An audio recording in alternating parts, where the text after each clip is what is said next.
اللہ اکبر و کبیرہ جبریل علیہ السلام نے رونے لگے، رو کر فرمایا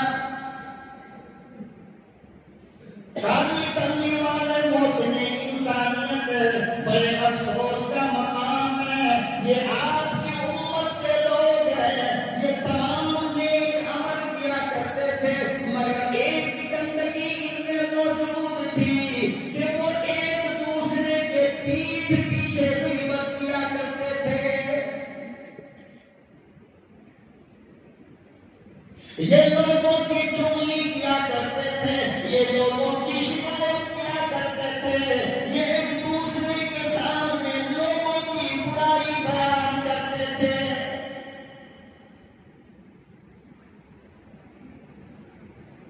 حشر کے روز بھلا اور کدھر جاؤں گا، حشر کے روز بھلا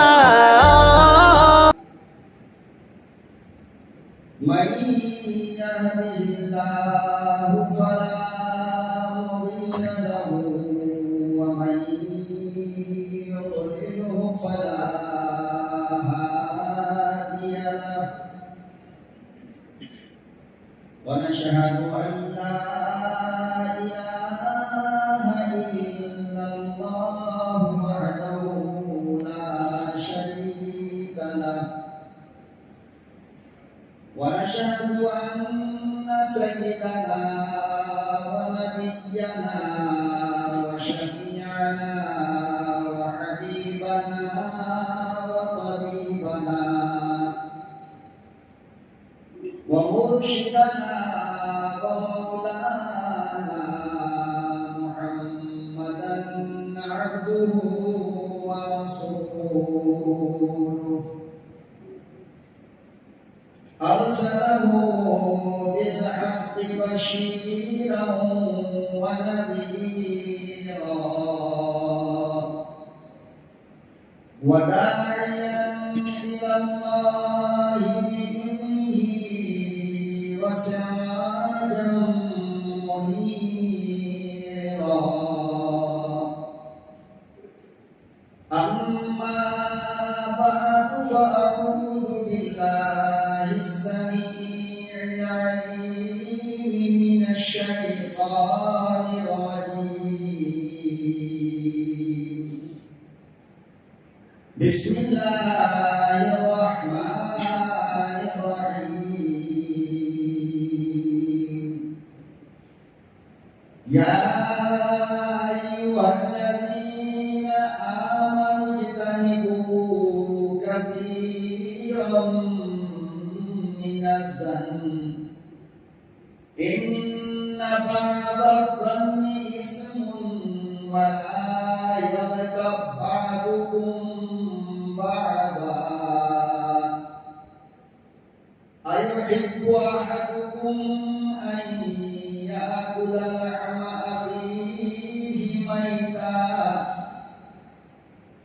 صدق الله مولانا العلي العظيم وبلغنا رسوله النبي الكريم، ونحن على ذلك من الشاهدين والشاكرين والحمد لله رب العالمين۔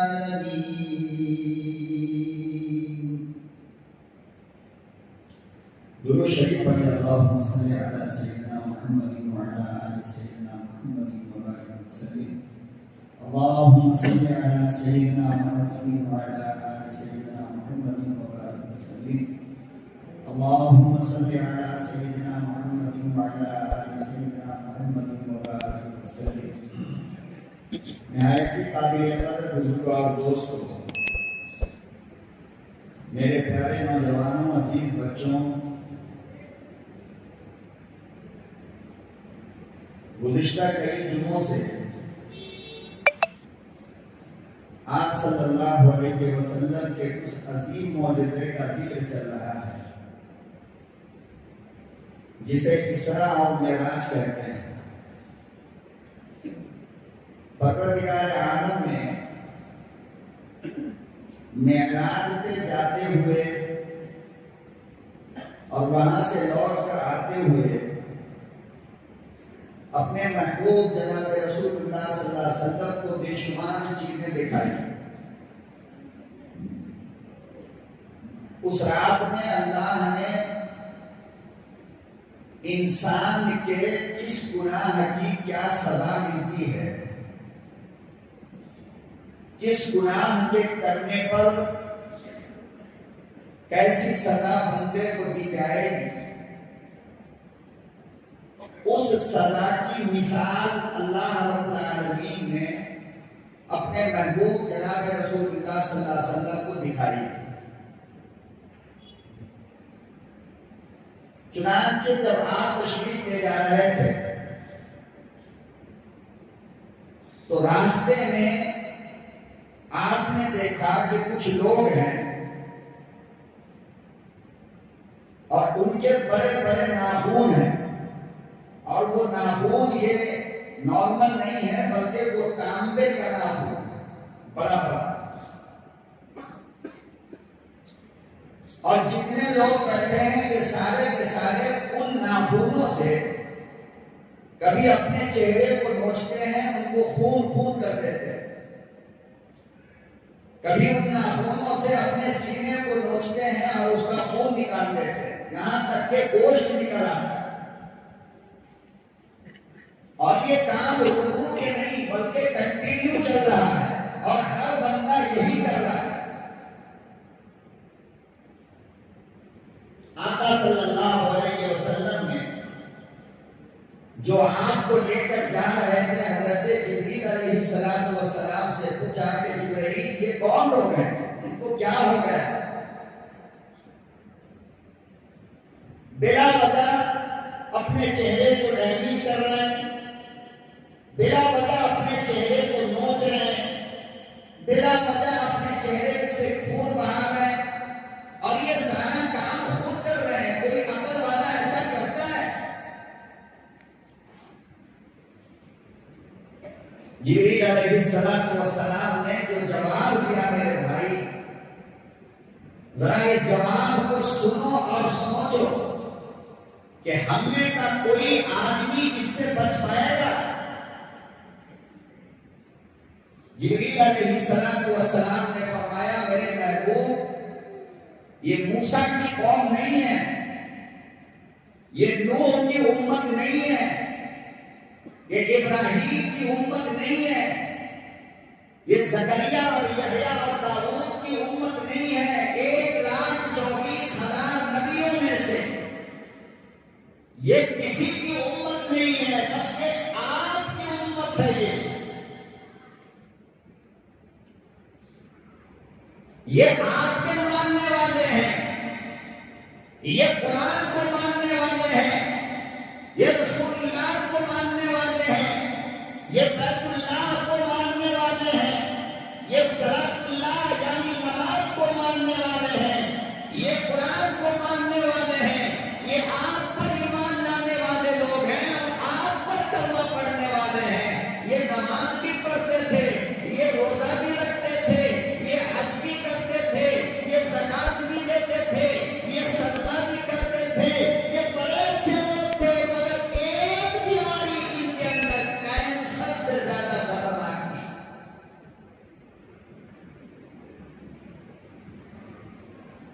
اور اس ایک بیماری کی سزا ان کو اللہ دے رہا ہے. بڑے اچھے لوگ تھے، نماز بھی پڑھتے تھے، روزہ بھی رکھتے تھے، حج بھی کرتے تھے، زکات بھی دیتے تھے، صدقہ بھی کرتے تھے، ارے قرآن کی تلاوت بھی کرتے تھے. مگر ایک بیماری نے ان کو اس حالت تک پہنچایا ہے. ایک بیماری، اور وہ ایسی بیماری ہے جس سے نہ مولانا بچا ہوا ہے، نہ آپ بچے ہوئے، نہ حاجی صاحب بچتے ہیں، نہ نمازی صاحب بچتے ہیں، کوئی صاحب بچتے ہیں. ہر ایک کے اندر یہ بیماری موجود ہے. بڑے بڑے اپنے آپ کو نمازی کہلانے والے، اپنے آپ کو حاجی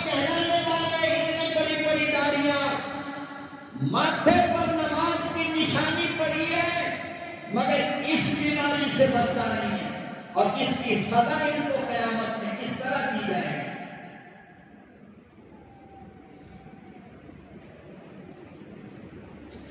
اللہ اکبر و کبیرہ، جبریل علیہ السلام نے رونے لگے، رو کر فرمایا کالی کملی والے محسن انسانیت، بڑے افسوس کا مقام ہے، یہ آپ کی امت کے لوگ ہیں، یہ تمام نیک عمل کیا کرتے تھے، مگر ایک گندگی ان میں موجود تھی کہ وہ ایک دوسرے کے پیٹھ پیچھے غیبت کیا کرتے تھے، یہ لوگوں کی چغلی کیا کرتے تھے، یہ لوگوں کی شکایت کیا کرتے تھے، یہ ایک دوسرے کے سامنے لوگوں کی برائی بیان کرتے تھے۔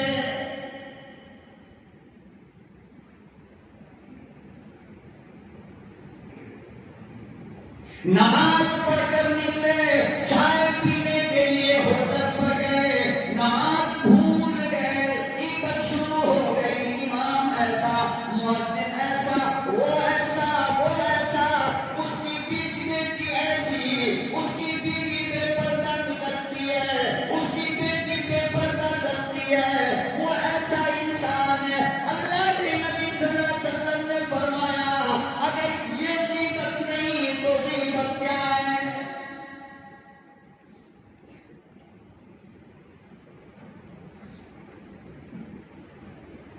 ارشاد فرمایا مدنی کریم صلی اللہ تعالی علیہ وسلم نے لوگوں تم جتنے گناہ کرتے ہو، تم جتنی برائی کرتے ہو، ذرا اندازہ تو لگاؤ اللہ ہمیں کتنا پردہ ڈالے رکھا ہے۔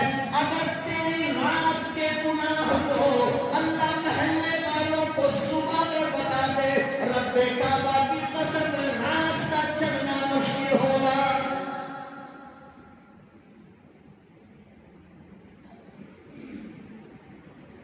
لیکن اللہ بتاتا ہے، بتاؤ بتایا اللہ نے کیوں؟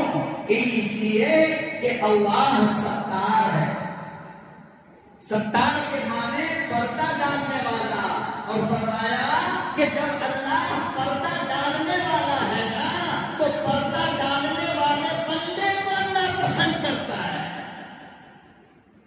برائی دیکھ لیا مگر پردہ ڈال دیا۔ ہماری بیماری تو اتنی خراب ہے کہ بیماری دیکھا نہیں، بیماری ہے نہیں، مگر شک کی وجہ سے بیماری پیدا کرتا ہے۔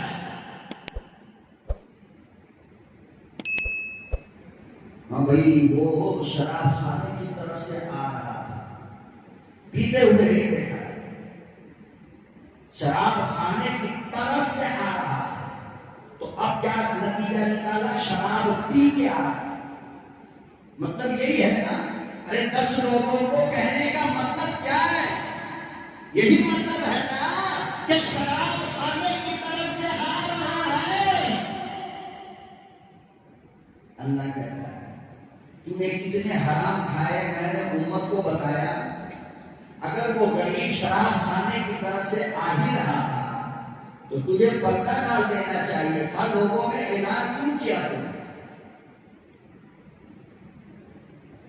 اب اس گھر کے اندر ایک عورت ہے، بیوہ ماں ہے، اکیلی رہتی ہے، کیا ہے؟ اب اس گھر سے کوئی بندہ نکلا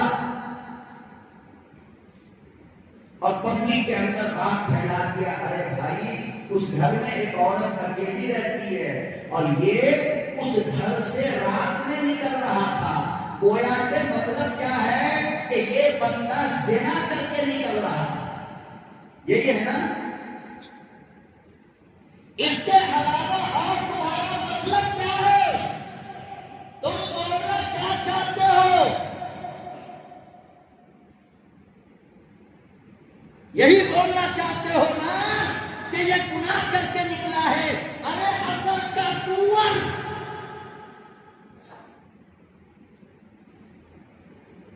میرے اسلام کی خوبصورتی دیکھ، دین کی خوبصورتی دیکھ۔ فرمایا کہ اگر یہ زنا کر کے بھی نکلا ہے تو تجھے بولنے کا حق نہیں. کیوں؟ اس لیے کہ کسی پہ زنا کا الزام لگانے کے لیے 2 شرط ہے. کتنی؟ بولو کتنی؟ 2 شرط. نمبر 1، تو نے زنا کرتے ہوئے اپنی آنکھ سے دیکھا. صرف ایک مرد ایک عورت ساتھ میں لیتے تھے، تو نے زنا کرتے ہوئے دیکھا نہیں. میرا اسلام کہتا ہے کہ صرف ساتھ لیٹنے کی وجہ سے تم یہ نہیں کہہ سکتے کہ اس نے زنا کیا ہے.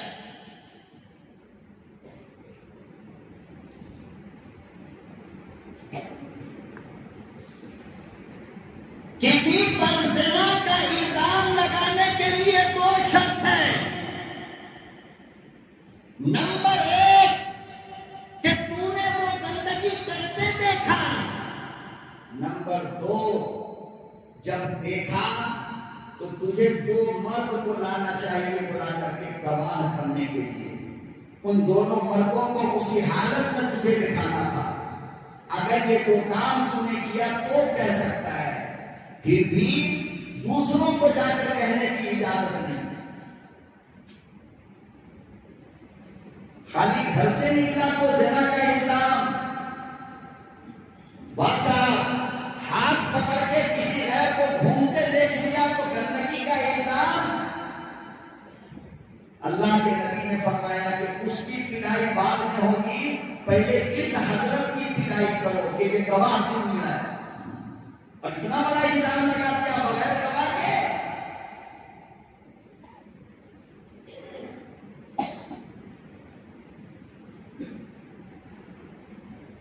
اللہ اکبر و کبیرہ. مدینہ المنورہ میں ایک بیوہ ماں رہتی تھی. گھر میں دوسرا تیسرا کوئی نہیں. بیوہ اما پوری ہو گئی، بیمار گھر میں رہتی ہے. ہر رات لوگوں نے دیکھا کہ اس کے مکان سے ایک آدمی نکلتا ہے اور چہرہ اس کا ڈھکا ہوتا ہے. یہ بات حضرت عمر کو، ابو بکر کو پتہ چلی.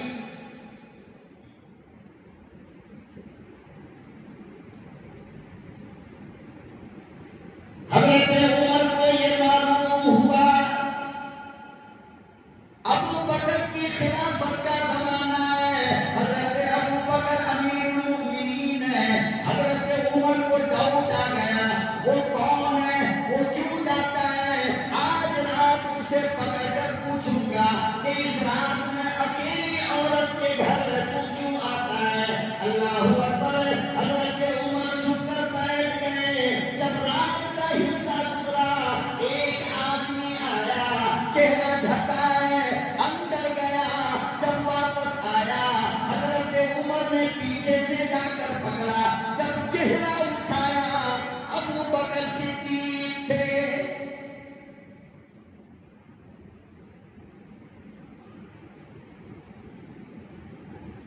کتنے ہم لوگ بدل گئے یار. ہم لوگ کہاں جا رہے ہیں؟ پورا اسلام بس نماز کو کہتے ہیں. نماز پڑھ لیے صاحب تو بڑے جنت کے ٹھیکیدار بن گئے. یاد رکھو، نماز کی کمی کوتاہی کو میرا رب معاف کرے گا، اس لیے کہ نماز رب کے لیے ہے. لیکن اللہ کے بندے پر اگر تم نے غلط الزام لگایا تو بغیر اس سے معافی مانگے اللہ معاف نہیں کرے. چاہے جتنا توبہ کر لو، جتنی نماز پڑھو. نماز سے زیادہ سخت معاملات ہے. معاملات کو صحیح رکھا کرو. لوگوں کی برائی پہ پردہ ڈالنا سیکھو. اللہ تمہاری نسلوں کی برائی پہ پردہ ڈال دے گا. دوسروں کی بیوی کا کیچڑ مت اچھالو، اللہ تمہیں بھی بے آبرو کر دے گا. دوسروں کی آبرو پہ پردہ ڈال دو، اللہ تمہارے بیٹا بیٹی بیوی کی آبرو پہ پردہ ڈالے گا. لیکن نہیں، ہمیں تو بس ایک مرچ مل جائے پھر ہم اس کا مسالہ بنائیں گے پورے محلے میں. اللہ کا خوف نہیں، مرنے کا یقین نہیں ہے تم کو.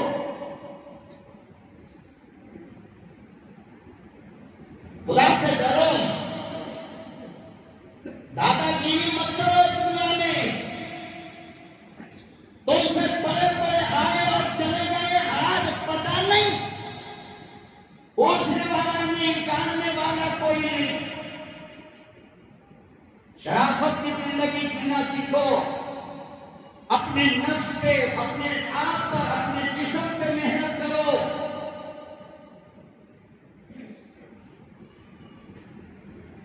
پوچھا کہ ابو بکر معاف کرنا، مجھے معلوم ہوا تھا تو میں آ گیا، آپ کیوں آتے ہو؟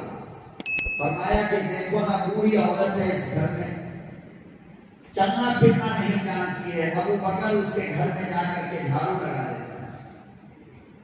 کون ہے یہ بولو نا، کون ہے؟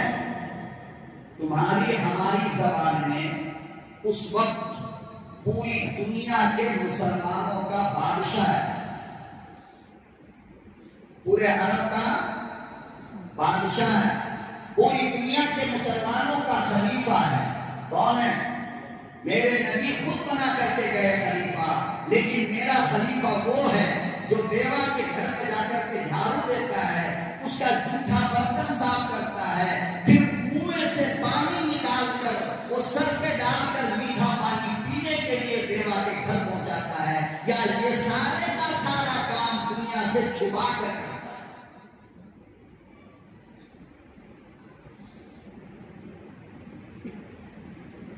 رات میں کیوں کرتا ہے؟ تاکہ اللہ کا کوئی بندہ دیکھ نہ لے، عبادت کے ثواب میں کمی ہو جائے گی، لہذا میں اللہ کے لیے یہ کام کرتا ہوں۔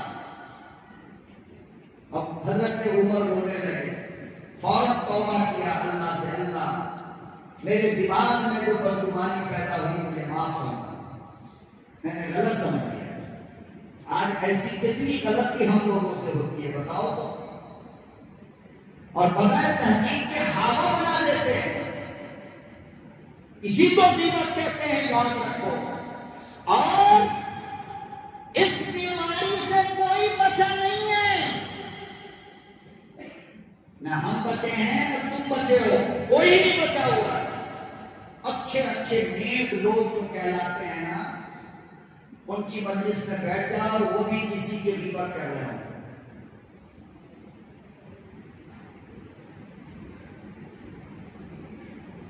اور غیبت کی وجہ پر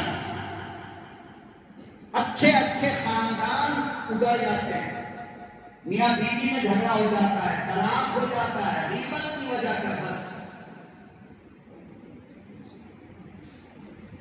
اگر کسی کی بیوی کے اندر آپ نے کوئی خرابی دیکھی تو کیا ضرورت تھی اس کے شوہر کو جا کر بتانے کی؟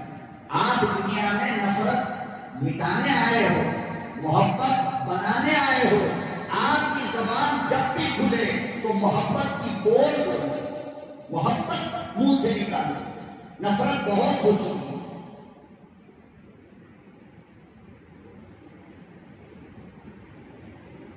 کوئی آدمی راستے پہ جا رہا ہے، بیچارہ نیا ہے، کوئی پالیا کی گلی میں گھس گیا، کھڑا ہو گیا، ایک مسلمان نظر آیا، ایڈریس پوچھا۔ کیا پوچھا؟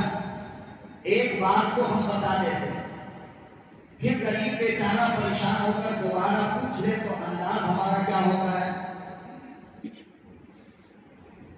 یہ محبت ہے؟ یہ شریعت اسلام کا مسئلہ یہ ہے کہ اگر کوئی بھٹکا ہوا مسافر تم سے راستہ پوچھے تو بتانا نہیں، بتانا، بلکہ اگر تمہیں معلوم ہے تو اس کی انگلی پکڑ کر پہنچاؤ وہاں تک۔ یہ اسلام کا حسن ہے، یہ اسلام کی خوبصورتی ہے کہ تم آئے ہو محبت بانٹنے کے لیے، لیکن تم اپنا سبق بھول گئے، اور جب بھی تمہاری زبان کھلتی ہے تو زہر نکلتا ہے، نفرت کے بول نکلتے ہیں۔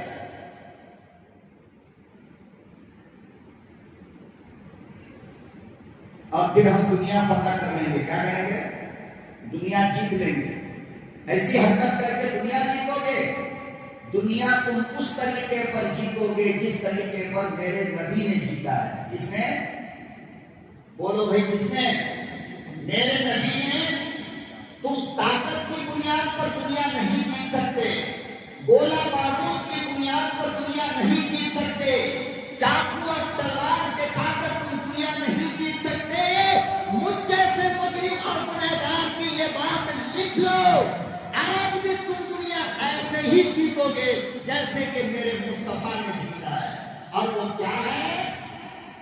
کہ زبان جب بھی کھولو تو محبت کے الفاظ بولو، چاہے بیوی ہو، بچہ ہو، ہندو ہو، مسلم ہو، کافر ہو، چھوٹا ہو، بڑا ہو، کوئی بھی ہو، جب بھی اپنی زبان کھولنا تو محبت کے الفاظ سے۔ محبت کو طاقت ہے میرے بھائی جو بڑے بڑے پہاڑوں کو ٹکڑا ٹکڑا کروا دیتی۔ آقا صلی اللہ علیہ وسلم اپنی مسجد میں بیٹھے ہوئے دوپہر کا کھانا کھا رہے تھے اور چاروں طرف سے مسجد نبوی کھلا تھا، لوگ سامنے سے آتے تھے جاتے تھے، اتنے انتظامات نہیں تھے، نیچے زمین میں مٹی تھی اور اوپر کھجور کا پتا رکھا ہوا، کھمبے کی جگہ کھجور کا پیڑ لگایا گیا ہے۔ حدیث میں آتا ہے کہ جب نماز کے لیے صحابہ کھڑے ہوتے اور اچانک بارش آ جاتی تو پوری زمین بارش سے بھیگ جاتی تھی، صحابہ جب کھڑے ہوتے تو یہاں مٹی لگی ہوتی تھی، ایک دوسرے کا جھاڑا کرتے تھے۔ مسجد اتنی کچی اور نماز کتنی پکی جانتے ہو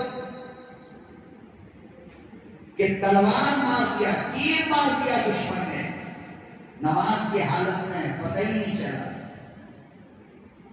پتا حدیث کی بات کہہ رہا ہوں میں، مسجد اتنی کچی، نماز اتنی پکی کہ تیر مارا گیا، خون نکل کر پھیل گیا، لیکن صحابی کہتا ہے کہ مجھے پتہ ہی نہ چلا۔ ہماری نماز اتنی پکی ہے الحمدللہ کہ ایک فون آ جائے، موبائل میں رنگ بج جائے تو نماز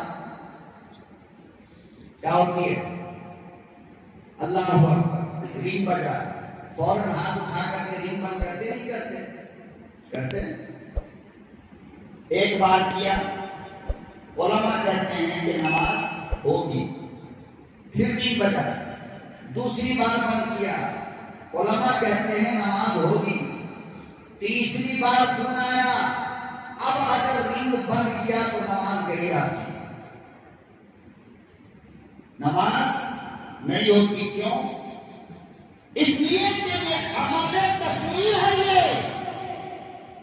تم نماز کے باہر کا کام 3 بار سے زیادہ نہیں کر سکتے ہو، اگر کرو گے تو نماز نہیں ہوگی۔ مثال کے طور پر آپ نماز پڑھ رہے ہو، سجدے میں گئے، سجدے کی جگہ پر کنکر ہے، کیا مٹی ہے یا کنکر رکھا ہوا ہے یا چینٹی وغیرہ چل رہی ہے، تو فقہا نے کہا ایک بار ہٹا دو، دوسری بار ہٹا دو، تیسری بار ہٹا دو، چوتھی بار ہٹایا تو نماز گئی، نماز اب نہیں ہو سکتی۔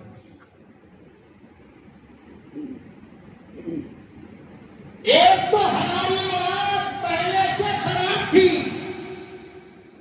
اب جب سے یہ موبائل دشمن آیا اچھے لوگوں کی نماز برباد کر رہی ہے۔ اب تو فیشن یہ چل گیا ہے کہ باقاعدہ ایک ہاتھ باندھ کر لوگ نمبر دیکھ کر کے کٹ کرتے ہیں، گویا یہ اللہ کے سامنے نہیں کھڑے ہیں، اپنے سسرال میں کھڑے ہیں، نواب صاحب ہیں۔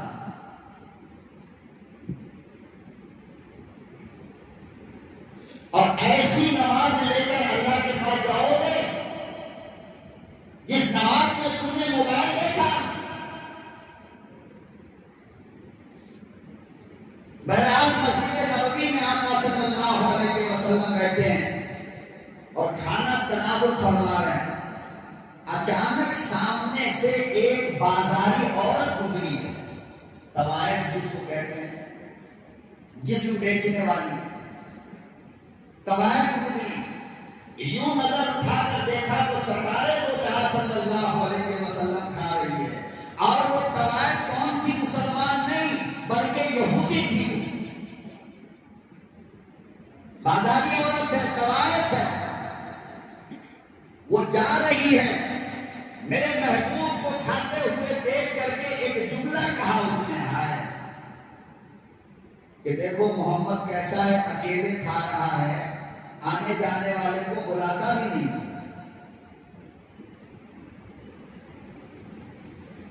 آنے جانے والے کو کہنے والی یہودی ہے، ایمان والی نہیں ہے۔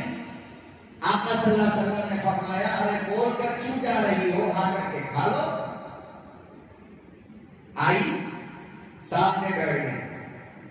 آقا صلی اللہ علیہ وسلم نے جب برتن بڑھایا اس کی طرف، اس میں کھانا رکھنے لگے تو جانتے ہو کیا کہا اس نے؟ کہا کہ نہ، میں تو وہ کھاؤں گی جو تیرے منہ میں ہے۔ بڑی ہوشیار تھی۔ کون سا کھاؤں گی؟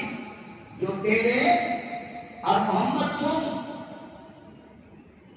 اپنے ہاتھ سے نہیں کھاؤں گی بلکہ تیرے منہ کا لقمہ ہوگا اور نبوت والا ہاتھ ہوگا، اور ان ہاتھوں سے اپنے منہ کا لقمہ میرے منہ میں ڈالے گا تب کھاؤں گا، ورنہ نہیں کھا سکتا۔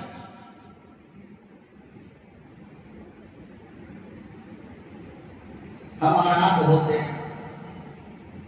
ہوٹل میں جیسے ہم لوگ کھا رہے ہوتے ہیں، اب کوئی غریب آ گیا مانگنے کے لیے تو ایسا لگتا ہے کہ جیسے اس غریب نے ہماری عزت لوٹ لی، ہماری توہین کر دی۔ یہی انداز ہوتا ہے نا ہمارا ان کے سامنے۔ جاؤ جاؤ جاؤ، نہ کھانے پہ چھوڑتا ہے، نہ دکان پہ چھوڑتا ہے، نہ مکان پہ چھوڑتا ہے، جہاں دیکھو اتنی بیماری لگی ہوئی ہے۔ یہی ساری چیزیں ہم لوگ بکواس کرتے نہیں کرتے؟ آج تک کسی نے بڑے ہوٹل کے اندر گیٹ پر بھیک مانگنے والے سے یہ کہا کہ بیٹا آؤ میرے ساتھ بیٹھ کر کھاؤ؟ کہا کسی نے؟ تو پھر کس کو کلمہ پڑھا رہے ہو؟ تقریر سن کے کلمہ تھوڑی پڑھے گا کوئی، وہ تو تمہیں دیکھ کر کے کلمہ پڑھے گا نا، تمہارے اخلاق سے کلمہ پڑھے گا نا۔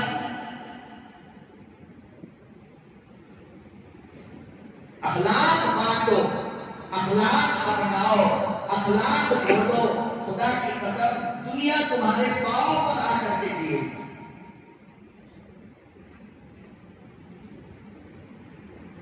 امام الانبیاء محبوب کبریا حضرت محمد مصطفیٰ صلی اللہ تعالی علیہ وسلم نے جو منہ سے لقمہ نکالا، بازاری طوائف کے منہ میں ڈالا، تو حدیث میں آتا ہے وہ لقمہ اس میں اکیلا نہیں گیا بلکہ کلمہ بھی چلا گیا۔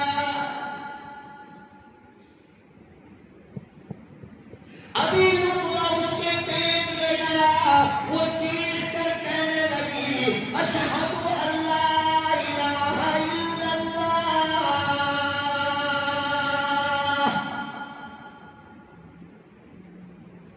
اور کالی کملی والے، اب مجھے اکیلا نہ چھوڑو، اب مجھے جنت کے راستے پر لے کر چلو، میں پچھلے تمام گناہوں سے توبہ کرتی ہوں، اب اسلام کے دامن میں زندگی گزار کر اسلام کی موت مرنا چاہتی ہوں۔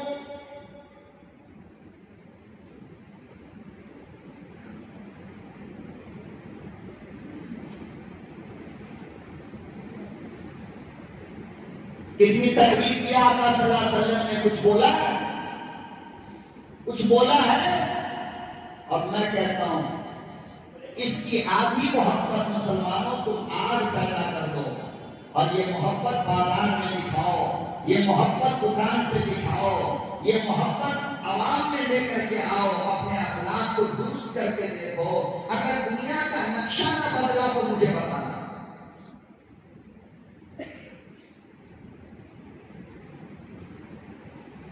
کمبھ میلے میں جو ان کا کمبھ میلہ چل رہا ہے ابھی الہ آباد سنگم پہ، کروڑوں کروڑ لوگ آئے، مسلمانوں کے آنے پر پابندی لگائی گئی کہ مسلمان اس میلے میں نہیں آئے گا، نہ دکان لگائے گا نہ آئے گا، انٹری بند۔ پروردگار عالم نے فرمایا کہ ٹھیک ہے، ہم بھی ذرا کچھ کر دیں۔ جو حادثہ ہونا تھا ہوا کہ ہمارے بہت سارے بھائی، بہت ساری ہندو بہن، بہت ساری ہندو ماں، بہت سارے ہندو بچے، وہ ہمارے بچے تھے، وہ ہماری ماں تھی، وہ ہمارے بھائی تھے، دنیا سے چلے گئے۔ حکومت نے اس کے بعد راستہ بند کیا، لوگ بھٹکنے لگے یہاں وہاں جا کر کے اپنے آپ کو، اور ٹھنڈ کی رات تھی، نہ ان کو سب چھپانے کی جگہ مل رہی تھی، نہ اوڑھنے کے لیے کمبل مل رہا تھا، نہ سونے کے لیے جگہ مل رہا تھا، اور ظالموں اسی الہ آباد کے مسلمانوں نے اپنی مسجد کا دروازہ کھولا، اپنی خانقاہ کا دروازہ کھولا، اپنے درگاہوں کا دروازہ کھولا، امام باڑہ کا دروازہ کھولا، مسلمانوں نے اپنے گھر کا دروازہ کھولا۔ 40,000 ہمارے ہندو بھائیوں کو ٹھکانہ دیا، ایک رات میں 40,000 کمبل مسلمانوں نے بانٹا، لنگر لگا کر کے ان کو کھانا کھلایا۔ میرے اللہ، آج پورے ہندوستان کے سیکولر ہندو کہہ رہے ہیں کہ جس مسلمان کو کمبھ میں آنے سے روکا گیا، کمبھ کا میلہ خود ان کے گھر پہنچ گیا۔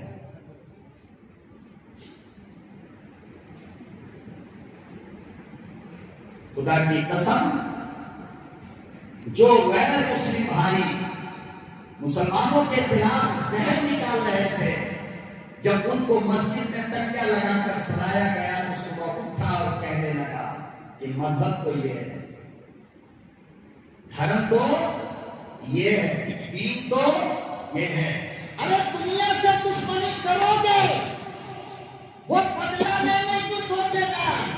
دنیا کا واحد مذہب اسلام ایسا ہے جو بدلہ لینے کے مقابلے میں معاف کرنا زیادہ پسند کرتا ہے۔ الہ آباد کے مسلمانوں نے معاف کر کے اپنی مسجد کھول دی۔ اب کوئی مولوی صاحب کہے غیر لوگ کیسے آ گئے بھائی؟ جان بچانے کے لیے غیر ہو یا اپنے ہوں، ان کو مسجد میں آنے کی اجازت دی جا سکتی ہے۔ جان قیمتی ہے۔ 2 دن 3 دن تک آئے، ان کا کھانا آپ اندازہ لگاؤ نا کہ 40,000 بھائیوں کو، بہنوں کو، ماں کو، ارے حدیث تک بچوں کے لیے مسلمانوں نے دوا کا انتظام، پانی کا انتظام، کھانے کا انتظام، ناشتے کا انتظام، حدیث کا، بچوں کے لیے حدیث کا انتظام تک کیا ہے۔ بڑے بڑے گھر والوں نے اپنا دروازہ کھول دیا، آؤ میری بہن، آؤ میرے بھائی، میرے گھر میں لو، باتھ جاؤ، جیسے چاہو استعمال کرو، کوئی پابندی نہیں۔ ایک شہر ہندوپور میں الہ آباد والوں نے اسلام کی تھوڑی سی تصویر دکھائی تو پورے ہندوستان کی سیاست کا نقشہ بدل گیا ہے، اور کل تک پورے ہندوستان میں جو لوگ مسلمانوں کے خلاف بات کرتے تھے، آج وہ تحقیق کرنے لگے کہ واقعی میں ہمارے ملک کے مسلمان بھائی کا بھی کتنا بڑا ہے، کہ جن کو ہم نے آنے سے منع کیا، ہمارے لوگ انہی کے دروازے پر گئے تو استقبال کیا۔ یہی تو اسلام ہے۔ اور اسلام ہے کہاں؟ مجھے بتاؤ تو صحیح۔ اور جب پورے ہندوستان کا 30 کروڑ مسلمان محبت کی بول بولنے لگے، محبت کی زبان استعمال کرنے لگے، اخلاق پہ آ جائے، تو بتاؤ تو صحیح کہ ملک کی حالت کیا ہوگی؟ لیکن آج ماں بہن سے نیچے کے لیے تو ہماری زبان استعمال ہی نہیں، تھوڑا سا ٹھوکر لگتا ہے تیری ماں تیری بہن، تھوڑی سی کوئی کمی زیادتی ہو جائے تو تیری ماں تیری بہن۔ میں آپ سے پوچھتا ہوں، ٹھوکر اس نے مارا ہے یا اس کی ماں نے؟ گالی اس نے دیا ہے یا اس کی بہن نے؟ اگر تجھے بدلہ لینا ہے اس سے لینا، اس کی بیچاری نیک ماں کو گالی کیوں دیتا ہے؟ اس کی بے قصور بہن کو گالی کیوں دیتا ہے؟ اس کے مرے ہوئے باپ کو زمانہ ہو گیا قبر میں لیٹے ہوئے، اس کے باپ کو گالی کیوں دیتا ہے؟ تجھے شرم نہیں آتی؟ کاہے کا کلمہ پڑھتے ہو؟ کاہے کے مسلمان کہلاتے ہو؟ مجھے بتاؤ تو۔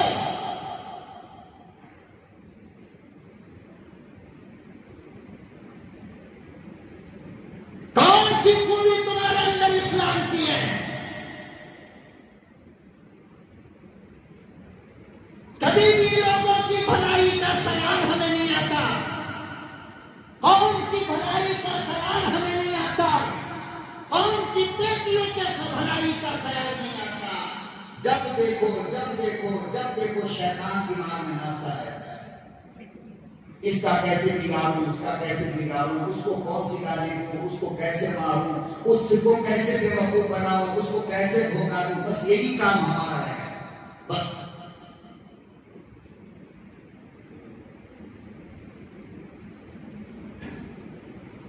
اخلاق پیدا کرو اپنے اندر، محبت پیدا کرو، دنیا آپ کی عزت کرے گی، اللہ آپ کی عزت کرے گا۔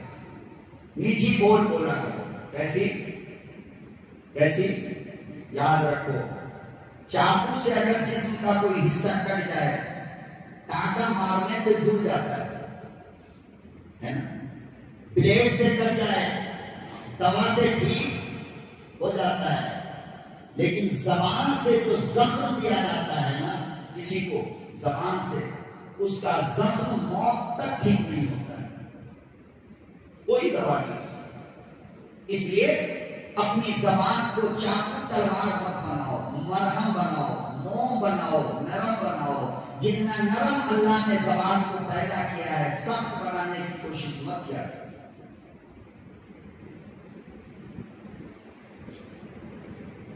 نرمی پیدا کرو۔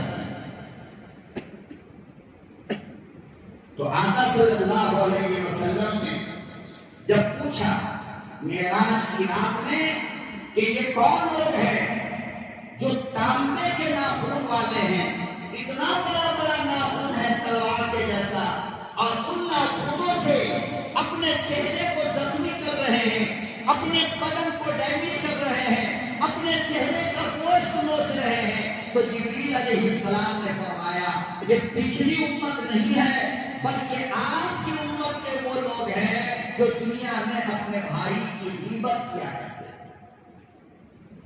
ارے بھائی، کسی کا بھلا نہیں کر سکتے تو اس کی برائی پہ پردہ تو ڈال دو کم سے کم، کیوں کسی کے سامنے بیان کرتے؟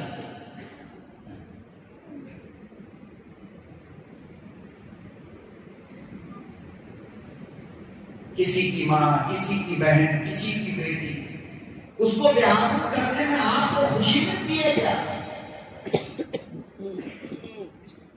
ارے کوئی شراب پیتا ہوا مل گیا تو دنیا کے سامنے بیان کرتے ہیں تمہیں ڈوب مرنی چاہیے جاتے ہیں، تم اس شرابی کو نشان ڈالو، جب اس کا نشہ اتر جائے تو پیار سے جا کر اس کو سمجھاؤ کہ بھائی رات جو آپ نے کیا وہ حرام غلط ہے، تو ممکن ہے کہ اپنے آپ کو سدھارے گا۔ لیکن اگر تم نے اس کے نشے کو 2-4-10 کو بول دیا تو پھر وہ زخمی شیر بن جائے گا، آپ کا دشمن بن جائے گا۔ کسی کی عیب، کسی کی برائی، کسی کی گندگی میرے بھائی کسی کے پیچھے بیان مت کیا کرو، زبان کے سامنے آ کر کے، آدمی کے سامنے آ کر کے بیان کرو۔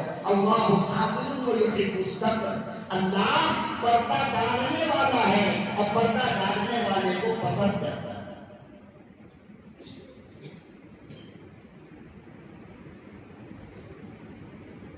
اور یہ اتنی خراب بیماری ہے نا کہ اس میں پڑھا لکھا جاہل، مولانا، حاجی صاحب، نمازی صاحب، یہ صاحب، وہ صاحب، سارے صاحب اس کے اندر ہے۔ اللہ معاف کرے، جن نمازیوں کی ہم امامت کرتے ہیں، جو مصلی ہمارے پیچھے کھڑا ہو کر نماز پڑھتے ہیں، امام صاحب انہی مصلی کو ایک دوسرے سے لڑانا چاہتے ہیں، وہ ایسا ہے، وہ ایسا ہے، وہ ایسا ہے، یہ ایسا ہے۔ امام صاحب کیا گڑبڑ کر رہے ہو؟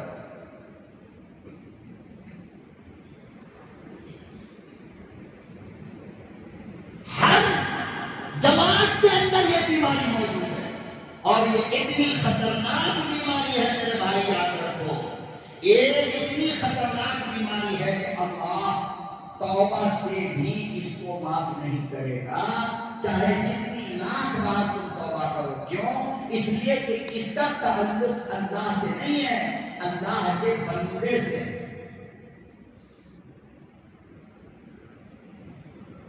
کسے؟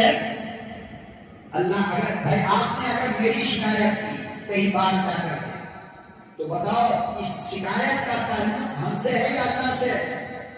اسی لیے فرمایا کہ نماز کی کمی توبہ سے معاف ہوگی، حج کی کمی توبہ سے معاف ہوگی، اور روزے کی کمی توبہ سے معاف ہوگی، زکات کی کمی توبہ سے معاف ہوگی۔ لیکن جس کا تعلق اللہ کے بندوں سے ہے وہ توبہ سے بھی معاف نہیں ہوگا جب تک کہ جس کی شکایت کی گئی اس سے جا کر معافی نہ مانگ لیا جائے کہ بھائی مجھے معاف کرو، میں نے تمہاری غیبت کی تھی، مجھے معاف کرو، تب جا کر کے معاف ہوتا ہے۔ بتائیے تو ہم لوگوں کا کیا حال ہوگا مرنے کے بعد؟ کہاں جائیں گے ہم لوگ؟ کتنی غیبت کرتے ہیں صبح سے لے کر شام تک، اس کی ماں، اس کی بہن، اس کا یہ، پتہ نہیں اس کے علاوہ دوسرا کوئی کام ہے ہی نہیں میرے پاس۔ اس لیے میرے محترم بزرگوں اور دوستوں، اپنے آپ کو جہنم سے بچاؤ۔ غیبت، چغلخوری، شکایت، شکوہ ان سے بچاؤ۔ قرآن کریم کہتا ہے لوگوں، اَيُحِبُّ أَحَدُكُمْ أَنْ يَأْكُلَ لَحْمَ أَخِيهِ مَيْتًا، کیا تم میں سے کوئی اس بات کو پسند کرے گا کہ ہم اپنے مرے ہوئے بھائی کا گوشت کھائیں؟ کوئی پسند کرے گا یہ کہ اپنے مرے ہوئے بھائی کا گوشت کھائیں؟ اللہ فرماتے ہیں کہ غیبت کرنے والا ایسے ہی ہے جیسے کہ اپنے مرے ہوئے بھائی کا گوشت کھاتا ہے۔ اللہ ہم سب کی، ہماری ماں بہن بیٹیوں کی حفاظت فرمائے۔ یہ بیماری مردوں سے زیادہ عورتوں کے اندر پائی جاتی ہے، اس لیے آپ مرد حضرات ہو، اپنے گھر جا کر اپنی بیٹی، اپنی بیوی، اپنی ماں، اپنی بہن کو سمجھاؤ جا کر کے کہ یہ پیغام آج سبحانیہ کے خطیب نے دیا ہے، میں یہ پیغام تم تک پہنچاتا ہوں کہ اپنے اندر سے غیبت، گلہ شکوہ، چغلخوری کی بیماری کو ختم کرو۔ اللہ پاک عمل کی توفیق عطا فرمائے۔